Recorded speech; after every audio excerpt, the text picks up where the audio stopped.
السلام علیکم. امید لرم چې تاسو به ټول ټیک وئ. تاسو چې یو خیال کړی وي چې کله ماشومان د شپې خوب نه ورځي نو کور کې څومره زنانه وي هغه یو شربت زیات استعمالوي او دوايي زیات استعمالوي چې هغې ته موږ فینرګن شربت وایو. زیاتره زنانه او بعضې ډېر شي خلک چې هغه میډیکل سره ریلیټډ نه دي یغو دا سوچ دی چې فینرګن شربت چې کم دی دا د ماشومانو د خوب دپاره دی د آرام دپاره دی. حالانکې دا د دې سایډ افیکټ دی. اوس په دې ویډیو کې به زه تاسو سره دا خبرې کوم چې فینرګن شربت څه دی، د دې څه فایدې دي او څه ایډوانټیجز دي او څه بینیفټس دي، څه یوزز دي او د دې سایډ افیکټ څه کیدلی شي او د دې خوراک څومره دی. دا ټولې خبرې به انشاءالله په دې ویډیو کې تاسو سره ډسکس کوم او ویډیو ټوله مکمل وګورئ ځکه چې ډېر اهم انفارمیشن د دې شربت باره کې دي. که دا شربت تاسو په کور کې چېرته پروت وي او تاسو ته پته نه لګي د څه دپاره دا استعمالیږي نو انشاءالله دا ویډیو چې تاسو وګورئ تاسو ته ټول انفارمیشن میلاو شي. دا شربت د څه دپاره دی؟ دا صرف د خوب دپاره نه دی چې صرف ماشومانو ته د شپې تاسو ورکړئ یو ماشوم پې وده شي او ټوله شپه وده وي. نو ټول انفارمیشن به انشاءالله په دې ویډیو کې شیر کوو چې فینرګن شربت بیسیکلی دی څه. زما نوم عبدالخالق خټک دی. تقریبا 15 کاله شو په دې میډیکل فیلډ کې زه کار کوم.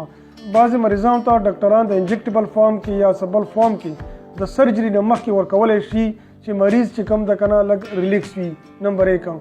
نمبر 2 بعض اوقات د یو مریض چې کله اپریشن وشي نو دته زیاتره د الټو چانسز زیات وي نو داسې مریض ته هم ډاکټران چې کم دي د فینرګن شربت ورکوي یا فینرګن ټیبلټس ورکوي ورته نو دې کې هم د دې زیاته استعمال دي.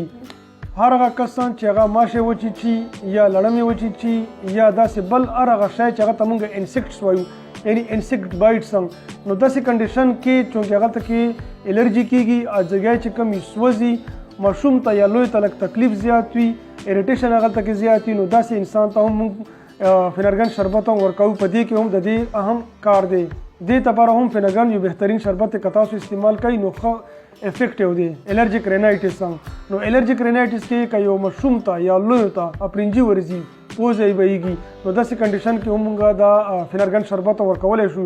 په دې کې هم ډېر بهترین کار کوي. که داسې ماشومان وي چې هغوی په سفر کې هغوی ته الټۍ ورځي یا داسې لوی وي هغه ته الټۍ ورځي نو دا شربت چې کم دی د ټریولینګ او ومیټینګ چې موږ ورته وایو نو که هغه ته تاسو دا شربت ورکوئ هغې کې هم دا بهترین کار کوي.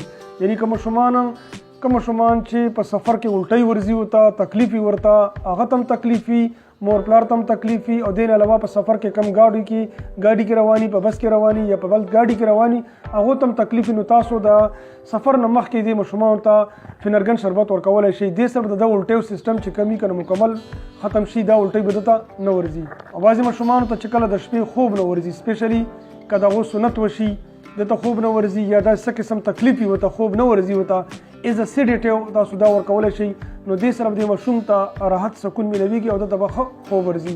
بعضې کسانو باندې ماشومانو باندې سپیشلي چکن پاکس ورته وایي وړۍ ورته وایي وړۍ په دې ټول مخ باندې غټې غټې دانې راوخېږي او دا دانې چې کومې په دې سترګو کې په دې پوزه کې په دې خوله کې وي یعنې ورځ دوه نه پس د ټول وجود باندې دا دانې سیوا شي مکمل وجود باندې راشي نو دې سره مریض ته ډېر سخت تبې نه علاوه د ماشوم یا د مریض چې کوم وجود ده دا سخت خرخ کوي ډېر زیات تکلیف وي ورته نو د تکلیف وجې نه مریض ته خوب هم نه ورځي نو د دې کنډیشن کې هم فینرګن شربت تاسو ورکولی شئ نو بهترین ریزلټ دی. بهترین ریزلټ تاسو دې کس ته دا ورکولی شئ.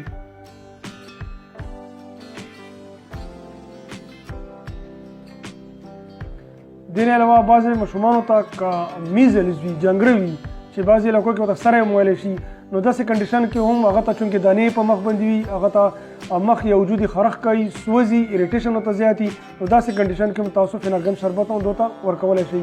او دې نه علاوه که بعضې ګولۍ یا بعضې انجکشن ریاکشن وکړي الرجیک ریاکشن وکړي چې هغې وجې نه په سکین باندې ریشز راشي په سکین باندې خرخت راشي نو د سکین ریشز د سکین خرخ چې کم دی ختم کولو دپاره تاسو فینرګن ورکولی شئ. اوس راځو چې دې سایډ افیکټ څه دي فینرګن شربت سایډ افیکټ څه دي. اول سایډ افیکټ دا دی چې دې سره ماشوم ته یا لوی ته لوږه زیاته لګي او اریټیشن یې په زیات وي پکې وجود کې د اریټیشن زیات وي غصه ورځي چړچړاهټ پنچ موږ ورته وایو دا هم کېدلی شي ورته او ډېر غټ چې کوم غټ سایډ افیکټ دی هغه دغه دی چې دې سره ماشوم ته یا لوی ته خوب ورځي سترګې دې پټې پټې کېږي. دا د دې استعمالو او دا سایډ افیکټ ما تاسو ته وکړل. اوس راځو چې دې کسانو ته موږ د دې ډوز دې خوراک په څنګه چا عمر چې د 15 کالو پورې وي د 1 کال نه څخه 15 کالو پورې نو داسې مریض ته په ورځې کې 3 ټیمه ورکولی شي خو نیمه چمچ په ورکوئ. د چا عمر چې 6 کاله وي یا 10 کاله وي هغو ته یو چمچ په ورځ کې 3 ټیمه ورکولی شو. د چا عمر چې د 10 کالو نه اباو وي هغه ته موږ په ورځ کې 3 ټیمه 2 چمچې ورکولی شو. امید لرم چې دا ویډیو ستاسو خوښه شوي وي. که ویډیو ستاسو خوښه شوي دا ویډیو لایک کړئ او خپلو ملګرو سره ضرور شیر کړئ چې هغو ته هم دا بهترین انفارمیشن د فینرګل شربت باره کې میلاو شي. او دا چینل چې کوم دی دا ضرور تاسو سبسکرایب کړئ ولې چې په دې چینل کې زه پښتو زبان کې بهترین ویډیو اپلوډ کوم چې دې سره زما د ټولو پښتنو ورونو ته معلومات میلاو شي چې د یو شربت فایدې څه وي یا د ګولیو فایدې څه وي د ګولیو نقصانات څه وي او دې نه علاوه په مختلفو بیماریو کې موږ کمې دوايانې ګولۍ ورکولی شو. خپل ځان او د خپل صحت ډېر خیال ساتئ. ډېره مهرباني.